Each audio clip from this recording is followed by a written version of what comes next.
तीनों प्राणियों ने जन्मभूमि माँ को प्रणाम किया है। अब तो चले हैं तीनों प्राणी कि तजी वस्त्री आभूषण सकल, कपड़ा फटे तन धार के, दमड़ी नवादी गांठ में दैलात सब में मार के।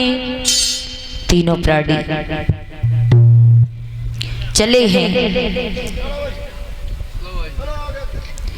कि रानी को सब श्रृंगार छुटो, केवल एक साड़ी मोटी है, राजा पर केवल धोती है, बेटा पे एक लंगोटी है। तीनों प्राणी जब निकल के चलने को तैयार भये, अब तो अयोध्या के लोगों ने सुना, रोने लगे, पशु पक्षी चिल्लाने लगे, अयोध्या के नर नारी बिलखने लगे, महाराज अरे आप हमें छोड़ करके कहाँ जा रहे हो? कि हरिश्चंद्र घर से चले और भयो अवध में शोर, जीव जंतु रोने लगे, कोई कोंकन लागे मोर। हरिश्चंद्र जब घर से निकल करके चले हैं, अयोध्या के नर नारी पीछे दौड़ने लगे, महाराज हमें छोड़ करके तुम कहाँ जा रहे हो? रानी तारा की दासी आई, चरणों में गिर गई, मैया महारानी तुम्हारे से ही तो मेरी रोजी रोटी चल रही थी, आप हमें छोड़ करके कहाँ जा रही हो? अरे हम तुम्हारे बगैर नहीं जी पाएंगे। हरिश्चंद्र ने सभी को समझाया और कहा लौट जाओ पीछे, क्यों हमारे पीछे पीछे दौड़े चले आ रहे हो, चले जाओ। सभी को समझाने लगे हरिश्चंद्र, और कही एक बात रोए के हरिश्चंद्र बोले,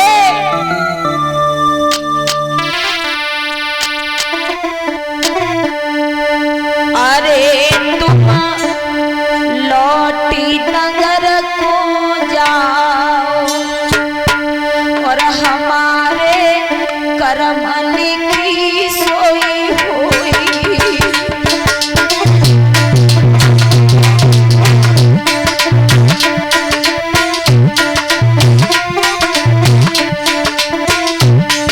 हरिश्चंद्र ने जवाब दिया, लौट जाओ, लौट जाओ, क्यों मेरे पीछे पीछे आ रहे हो? चले जाओ, जो मेरी किस्मत में लिखा है वो होकर के ही रहेगा। अरे तुम लौटी नगर को जाओ, हमारे कर्म लिखी सोई हुई।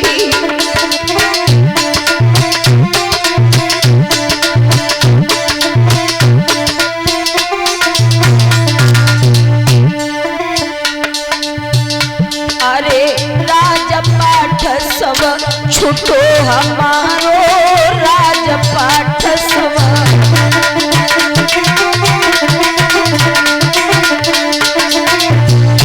अरे राजपाठ सब छुटो हमारो राजपाठ सब।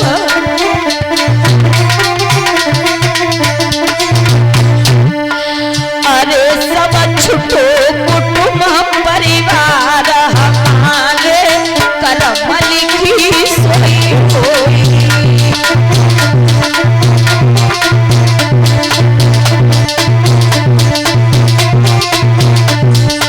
अरे तुम लौट नगर को जाओ, हमारे कर्म लिखी सोई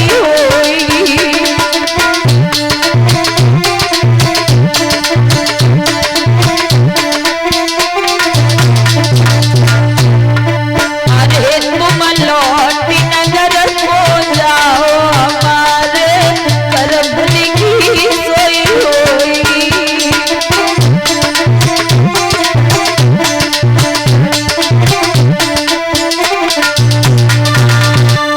हरिश्चंद्र ने सभी को वापस कर दिया, लौट जाओ, जो मेरी किस्मत में लिखा है वही होएगा, बिना होके बच नहीं सकता है।